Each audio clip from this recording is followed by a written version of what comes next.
All right, so here we are with Dayna Martin, who was on the main show and the live stream, and here she is. You can even see her. We're on video, and I wanted to just get a couple of minutes with Dayna and kind of informally just see what she'd like to share with you. And Dayna, this is a group of people that are really committed to working on themselves in all the ways that we've been talking about, in addition to natural health things to get their health and energy and vitality back and stop worrying about aging and degeneration and the things that we're told are necessary, which I know now that they're totally not necessary.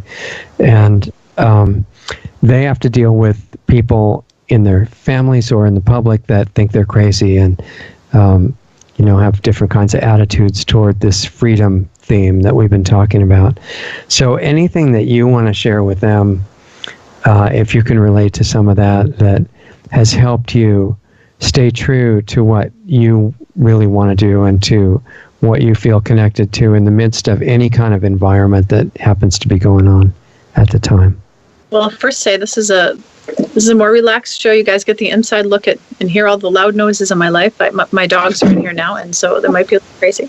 Yeah, that's great. I like that. This is the behind the scenes. This is the show after the show. Exactly. Yeah, I mean, as far as like healthcare, I know so veganism to me is something that is really close to my heart. So veganism is something that I've been doing for 7 years or so, and my kids have always had the freedom to choose what diet they have. The interesting thing is when you have a freedom-based approach and you have kids, it's amazing how even vegans will give me a hard time because I'm not forcing my kids to follow my way of living. Yeah, you're letting them be evil and everything. They're not even part of the religion, right?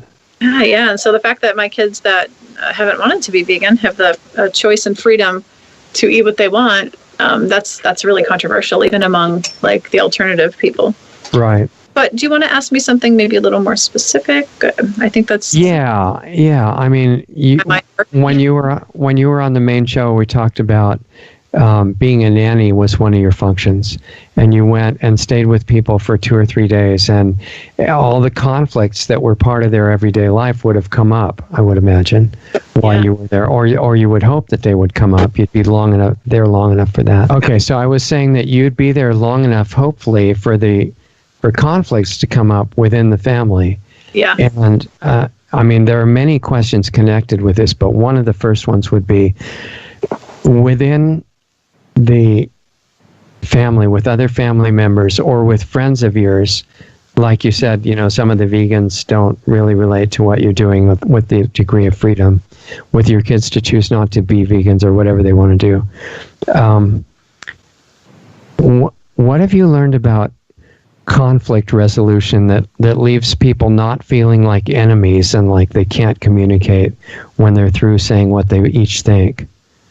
I think just the whole shift in how our culture handles things like that. And again, like I had shared about focusing on the needs under the behavior, I think that's a really, really important thing, because oftentimes people will be fighting and people will get so offended by how somebody's communicating, and there'll be fights over the fights because people are communicating really intensely or communicating maybe in a rude way. I think if we can really tap in and hear everybody's sweetest voice and tap into their needs, I think we can just meet people where they are a little bit better. So as far as conflict resolution, I've learned this last year.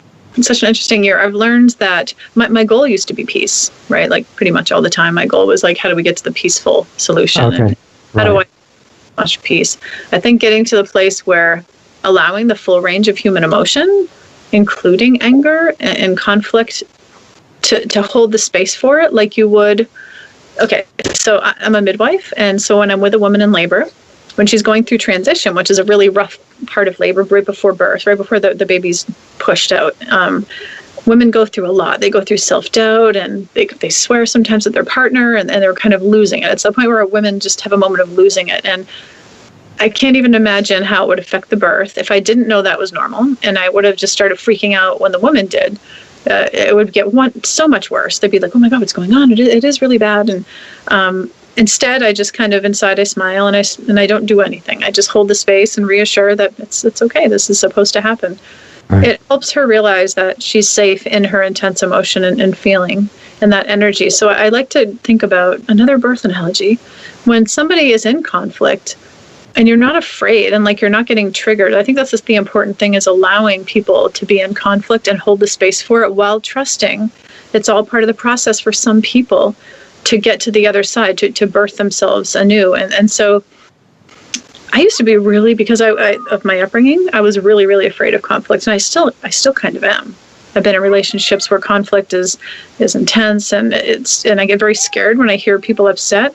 Not so much now, but I kind of used to. So I think a helpful tip for conflict resolution, man, and it's tough because it triggers so much, is realizing that you're safe and that people can express themselves without other people becoming really, really, really, really fearful about it. So just holding the space for people and their intensity, not trying to control it, I think is a big... So I guess that doesn't really help you necessarily get to conflict resolution, but it doesn't accelerate things. It doesn't make things worse. It just kind of allows it to flow through them, and then you get on the other side of it. So I'm not good at it all the time, like because my children's father and I are separated. We had a conscious uncoupling, it's called, which is like a peaceful divorce, and we still actually co-parent and we live together. I have a separate room and he does, and so getting to a place to communicate with him in a way where I'm not triggered from our past is really, really hard. But sometimes I can do it. I think that's important for people to realize that. So obviously there was conflict in my life, right? Even though I was living a peaceful life with my children, there was a lot of conflict. There was a lot that I wasn't in alignment with. And I finally had the courage enough to live my truth and speak my truth and share that I wasn't happy and I wanted something different. And I think because I'm separated from him now, I'm not so triggered by conflict and I can hold the space for it. And I think actually what we're modeling now for the kids is a lot healthier than the paradigm that we were living for a lot of years. Where there was like emotional abuse and just things that he was dealing with. So right, right, yeah, that's a really incredible example. I guess it starts with acceptance, right? You don't try to make people express things that are not honest.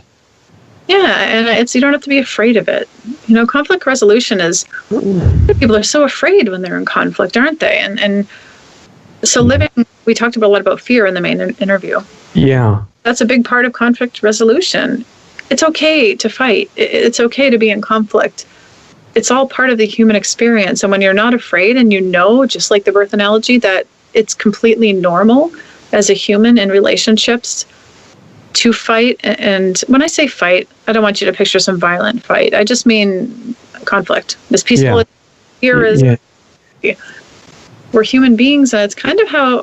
See, it's not my choice and not how I would be, like with you or with anybody that I care about. I would never... I'm not a person in conflict. I can handle things well and patient, but we don't live life in a bubble. We come in contact with people that were very damaged as children, and people who have sharp tempers, and people that are in conflict a lot, like the victim mentality. So I think the ones that may not initiate conflict and don't like to be in it at all, need to learn that not everybody's like that some people do come to resolution through conflict that might make us uncomfortable. So it's right back to inner work, isn't it? Yeah, because I think you were indicating that you felt like fear is somewhat optional. Yeah, and when you're afraid of conflict, because conflict, like all the imprinting that was done when you were a child, like conflict usually meant something, that it would be pain or suffering, or something was taken away, or there would be abuse, or you'd see your parents fighting, or even in your own relationship. Maybe conflict in the past has led to crying and somebody giving you the silent treatment, or like a lot of times conflict's not really accepted by those of us who want peace. It's a really deep subject because for long in my relationships, my goal was peace. And then I had a few friends, this year that didn't really operate that way. And they felt as though we needed to face these issues. And the only way to get to a closer relationship is to debate and argue. And we have to get to the other side to feel heard. And anyway, that was a big journey for me. So I'm still not fully there. It's still going on. Yeah. Yeah. Okay, but I guess what you would say, if I'm kind of extrapolating from our conversation before, is that if you're okay in yourself, then whatever's happening in that interaction, that process of getting to whatever you have to get to in each relationship, that can all be okay if you're okay. Yeah, that's basically what I'm saying. That your whole reality. Now, this is another whole conversation of something. I know. It's like the whole consciousness and reality thing. I just read this awesome quote by this wonderful monk. Somebody said, why are you not disappointed in life, or why aren't you sad? And he said, because I accept everything. I accept all of it, and I don't resist any of it. And so to me, conflict, man, is it about that too? And I didn't realize it, but if you're accepting that conflict is part of the human existence and the human experience, you don't. And it's when you push up against and resist and try to control, even if it's well-intentioned to control somebody into peace, it's still control. So, yeah. Yeah. I think that's something we can work on for a long time. And it's a matter of relaxing and accepting inside, it seems like what you're saying. So, okay, well, I should let you cut out. I wanted to hear what you were saying. I said, I don't even know if that answered your question about conflict, but it was more just random thoughts about conflict that I wanted to share. Yeah, I think it's really valuable. Yeah. So, okay, well, I should let you go deal with the kids and have a good rest of the night and everything. And we'll stay in touch. Okay, thanks, guys. Nice to see you. All right. Talk to you later.